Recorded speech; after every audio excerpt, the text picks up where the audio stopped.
Last video में हम लोग सेक्शन 173 को पढ़ रहे थे, यानी कि एफआईआर के केसेस में कैसे कॉग्निजेबल ऑफेंसेस के केसेस में एफआईआर पुलिस ऑफिसर द्वारा कैसे रजिस्टर्ड की जाएगी। ठीक है, अब हम लोग एफआईआर से रिलेटेड कुछ स्पेसिफिक जर्नल टर्म्स को भी डिस्कस करेंगे। तो ये कुछ 10 टर्म्स हैं, ठीक है, जिसको एक एक करके स्पेसिफिक वीडियो में हम लोग कवर करेंगे। तो पहले ये समझ लेते हैं जो remedies if FIR is not launched, ये वाला जो एक टॉपिक है, और जीरो एफआईआर ये हम लोग ऑलरेडी सेक्शन 173 में पढ़ चुके हैं। ठीक है, यानी कि ये जो 2 टॉपिक थे ये हम लोग सेक्शन 173 में पढ़ चुके हैं। ठीक है, अब हम लोग देखते हैं क्रिप्टिक इंफॉर्मेशन और इन्वेस्टिगेशन विदाउट एफआईआर, ये 2 टॉपिक को हम लोग आज की वीडियो में कवर करेंगे। बीएनएसएस की लास्ट वीडियो में हम लोग एफआईआर के टॉपिक को पढ़ रहे थे, ठीक है, जिसमें हम लोग सेक्शन 173 से डील कर रहे थे, जिसमें बताया गया था information in cognizable offences. Cognizable offences यानी कि सीरियस ऑफेंसेस पे क्या होगा, एफआईआर दर्ज करवाया जाएगा विक्टिम द्वारा। जो कौन रजिस्टर्ड करेगा, यानी कि कौन लॉन्च करेगा एफआईआर को, पुलिस ऑफिसर। यानी कि सेक्शन 173 एफआईआर के बारे में बात करता था, जिसको पुलिस ऑफिसर लॉन्च करता था। यानी कि पुलिस ऑफिसर को राइट है एफआईआर को रजिस्टर करने का। कब? इंफॉर्मेशन के अकॉर्डिंग जो कॉग्निजेबल ऑफेंसेस की होनी चाहिए, जो किसके द्वारा दी होनी चाहिए, विक्टिम द्वारा। यानी कि विक्टिम उस स्पेसिफिक ऑफेंसेस में, यानी कि स्पेसिफिक सीरियस ऑफेंसेस में पुलिस ऑफिसर एफआईआर को रजिस्टर करेगा। अब यहां तो हम लोग ने बात की थी सेक्शन 173 में कि इंफॉर्मेशन के अकॉर्डिंग यहां पे एफआईआर रजिस्टर्ड की जाएगी।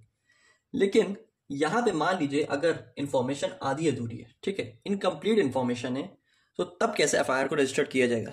तब क्या एफआईआर की क्या एविडेंशियरी वैल्यू होगी, या कहने का मतलब है तब उसकी क्या सिग्निफिकेंस होगा एक तरीके से, वो कैसे हम लोग डील करेंगे।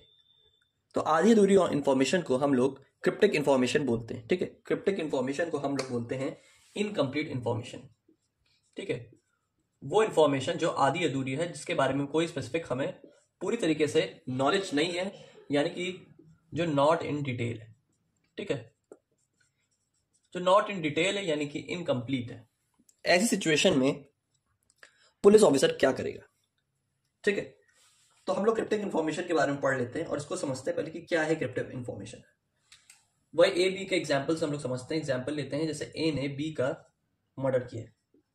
ठीक है, यहां पे ए ने बी का मर्डर किया है, जिसको सी ने, डी ने और ई ने देखा है।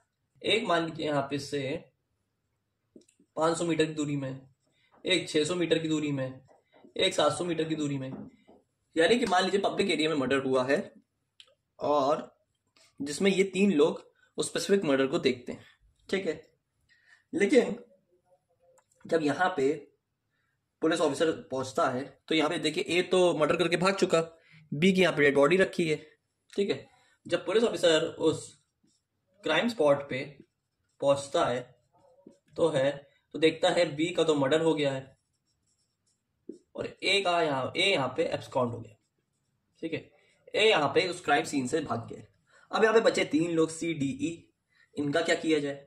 ठीक है, तो इनको as a witness statement record करवाने के लिए पुलिस ऑफिसर बुलाता है। ठीक है, अब यहां पे सी डी और ई का क्या होगा, स्टेटमेंट रिकॉर्ड किया जाएगा।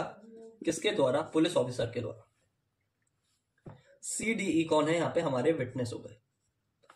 ठीक है, पुलिस ऑफिसर ने इनका स्टेटमेंट रिकॉर्ड किया। अब आपको पता है कि यहां पे पुलिस ऑफिसर अगर कोई भी स्टेटमेंट रिकॉर्ड करवाता है ड्यूरिंग द इन्वेस्टिगेशन, ठीक है, यानी कि कोर्स ऑफ इन्वेस्टिगेशन के अकॉर्डिंग। अब यहां पे देखिए क्या हो रहा है कि यहां पे जैसे अब यहां पे देखिए क्या हो रहा है कि यहां पे C D E as a witness statement record करवाते हैं पुलिस ऑफिसर के सामने।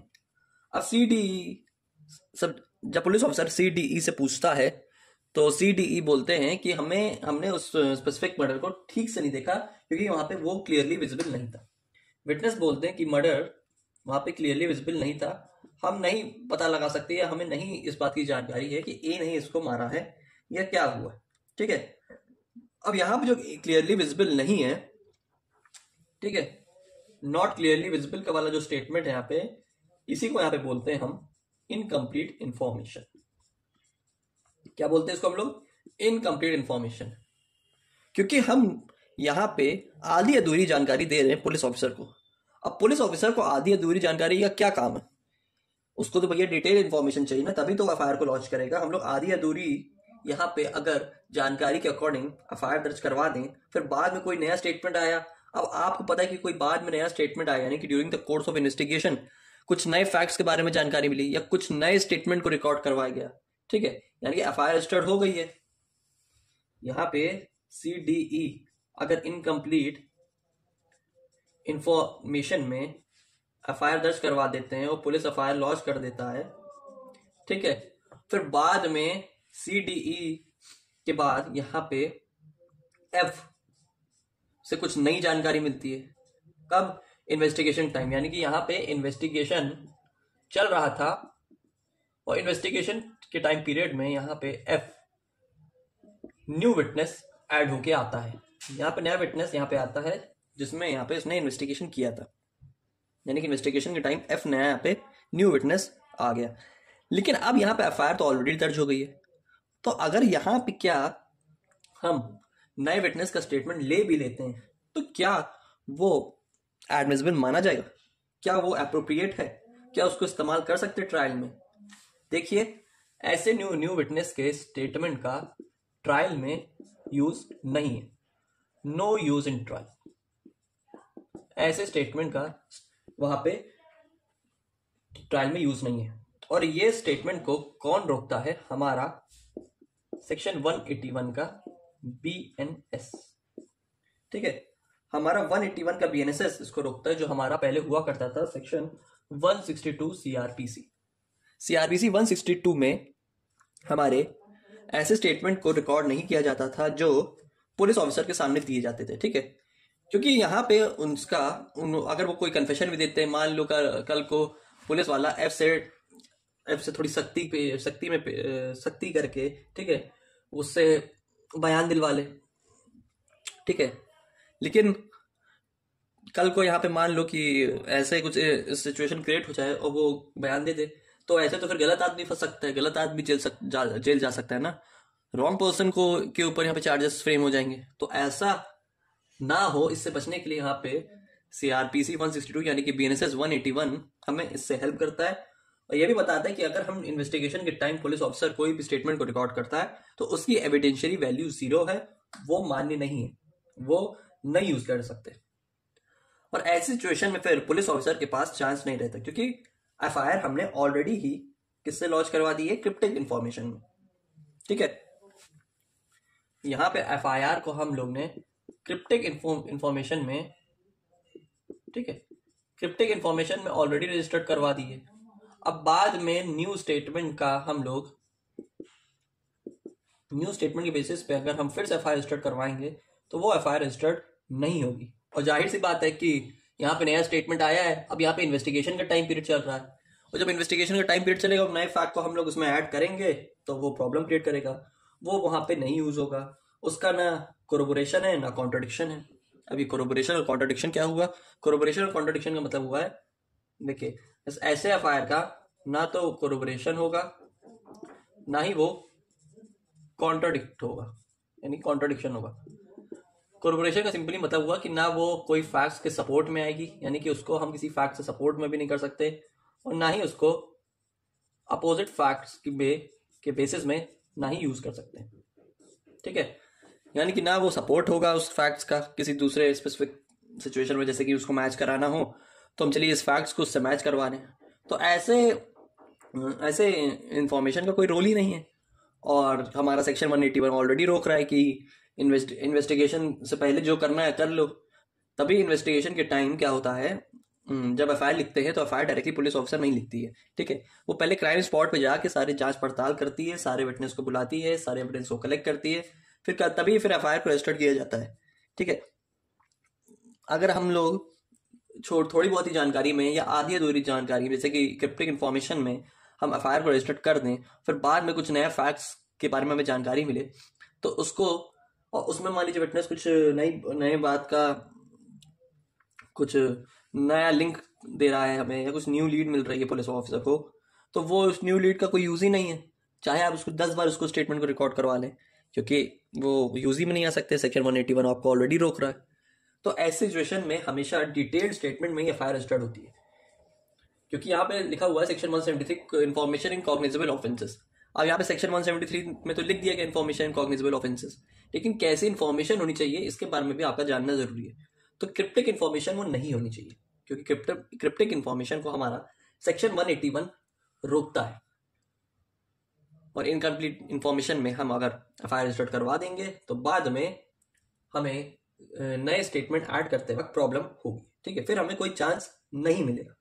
तो तभी यहाँ पे हमेशा डिटेल्ड स्टेटमेंट में ही स्टेटमेंट का रिकॉर्ड किया जाता है, स्टेटमेंट को रिकॉर्ड किया जाता है और उसको कोरोबोरेशन और कॉन्ट्रडिक्शन के लिए तभी यूज किया जाता है, तभी उसकी एविडेंशियरी वैल्यू होगी, क्योंकि क्रिप्टिक इन्फॉर्मेशन की एविडेंशियरी वैल्यू नहीं होती है। तो इसलिए हमने सेक्शन 181 को इसके साथ पढ़ा, जो डायरेक्टली डील करता है हमारे क्रिप्टिक इन्फॉर्मेशन से।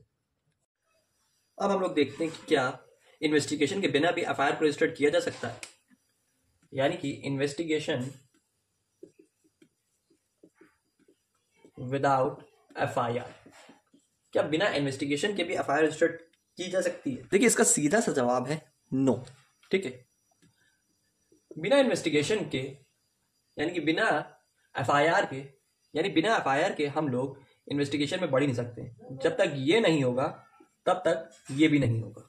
देखिए, कोई भी स्टेटमेंट हम लोग एज ए इन्वेस्टिगेशन के फॉर्म में जब हम लोग रिकॉर्ड करते हैं तो वो हमारा एफआईआर में बहुत ही ज्यादा इंपॉर्टेंट रोल प्ले करता है। यानी कि सेक्शन 181 में, यानी कि सेक्शन 181 बीएनएसएस में जब पुलिस ऑफिसर द्वारा विटनेस के स्टेटमेंट लिए जाते हैं, ठीक है, यानी कि एफआईआर रजिस्टर्ड होने से पहले, ठीक है, एफआईआर को रजिस्टर करने से पहले जब पुलिस ऑफिसर द्वारा विटनेस के स्टेटमेंट लिए जाते हैं तो उसमें जो विटनेस के स्टेटमेंट लेने का प्रोसीजर होता है, इसी को हम लोग इन्वेस्टिगेशन करना कहते हैं। यानी कि जब तक हम लोग अपनी एफआईआर को रजिस्टर नहीं कर लेंगे तब तक हम लोग इन्वेस्टिगेशन की स्टेज में बढ़ ही नहीं सकते। हम लोग ऑलरेडी उस अपनी प्रीवियस वीडियो में क्रिमिनल प्रोसीडिंग्स के टॉपिक को डिस्कस किए थे कि कोई भी सिचुएशन में जब भी क्राइम का जो मजिस्ट्रेट के पास स्पेसिफिक ऑफेंस आता है, उसके आने के 3 रास्ते थे, ठीक है।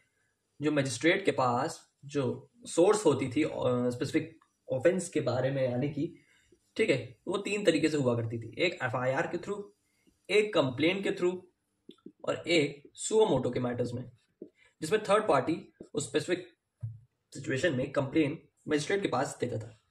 जो एफआईआर का कंपोनेंट था, जो एफआईआर की सिचुएशन हुआ करती थी, इसमें हमारे पुलिस ऑफिसर का मेजर रोल था। तो जब तक यहाँ पे एफआईआर को रजिस्टर नहीं किया जाएगा तब तक हम मजिस्ट्रेट तक पहुंच नहीं सकते, ठीक है। सिंपल से एग्जांपल लेते हैं, लिफ्ट से आपको 3rd फ्लोर में जाना है, तो जब तक आप पहली फ्लोर की लिफ्ट में, ग्राउंड फ्लोर की लिफ्ट में नहीं चढ़ेंगे, ठीक है, तो आप 3rd फ्लोर में नहीं पहुंच सकते। तो पहला स्टेप हमारे हर सिचुएशन का एफआईआर होना जरूरी है, यानी कि बिना एफआईआर के हम अपने सेकंड स्टेज में, यानी कि अपने इन्वेस्टिगेशन की स्टेज में नहीं पहुंच सकते। क्योंकि जब एफआईआर ही नहीं होगा तो इन्वेस्टिगेशन कैसे होगा, और फिर इन्वेस्टिगेशन के बेसिस में हम लोग चार्जशीट कैसे बनाएंगे, और जब चार्जशीट नहीं बनाएंगे तो हम मजिस्ट्रेट को क्या देंगे, और मजिस्ट्रेट किस पे चार्जेस को लगाएगा, ठीक है। प्रॉब्लम है दोनों साइड से, तो यहाँ पे ये होना बहुत जरूरी है, ठीक है। एफआईआर का काफी इंपॉर्टेंस है, ठीक है। जब हम लोग सेक्शन 176 को देखते हैं, यानी कि बीएनएसएस 176 को देखते हैं, तो वो वहां पे प्रोसीजर फॉर इन्वेस्टिगेशन की बात करता है, ठीक है, कि इन्वेस्टिगेशन किस तरीके से यहाँ पे किया जाए। तो जब इन्वेस्टिगेशन का जो पीरियड होता है, टाइम पीरियड होता है, तो उसमें हम लोग इंफॉर्मेशन रिसीव्ड का एक इसमें स्टेटमेंट हम लोग देखने को मिलता है। यानी कि जब हम लोग प्रोसीजर फॉर इन्वेस्टिगेशन को, यानी कि सेक्शन 176 को पढ़ेंगे तो उसमें हमको एक ही लाइन पढ़ने को मिलती है कि यहाँ पे इंफॉर्मेशन रिसीव्ड का यूज किया गया है, यानी कि इंफॉर्मेशन रिसीव्ड। अब यहाँ पे इंफॉर्मेशन रिसीव्ड का क्या मतलब हुआ, एफआईआर, ठीक है। यहाँ पे हम लोग को सेक्शन 176 में एक लाइन देखने को मिलेगी जिसमें लिखा रहता है इंफॉर्मेशन रिसीव्ड। अब उसी इंफॉर्मेशन रिसीव्ड को यहाँ पे हम लोग एफआईआर कहते हैं। यानी कि सेक्शन 176 ये क्लियरली ये बात आपको समझा रहा है कि हम लोग बिना एफआईआर रजिस्टर किए इन्वेस्टिगेशन में नहीं बढ़ सकते, ठीक है। तो सेक्शन 176 का इम्प्लीमेंटेशन इसीलिए हुआ कि हम लोग यहाँ पे एफआईआर को पहले लॉन्च करवाना नेसेसरी समझे, यानी कि बिना एफआईआर के यहाँ पे इन्वेस्टिगेशन का कोई रोल नहीं प्ले किया जाएगा, ठीक है। ये हमारा प्राइमरी स्टेज है किसी स्पेसिफिक क्रिमिनल प्रोसीडिंग को स्टार्ट करने का। ठीक है, तो यहाँ पे इन्वेस्टिगेशन इसलिए बहुत ही ज़्यादा मैटर करता है। आई होप आपको एफआईआर की जनरल टर्म्स में क्रिप्टिक इन्फॉर्मेशन का कंसेप्ट अच्छे से क्लियर हुआ हो। तो मिलते हैं एफआईआर से रिलेटेड और स्पेसिफिक टॉपिक्स पे अपनी नेक्स्ट वीडियो में।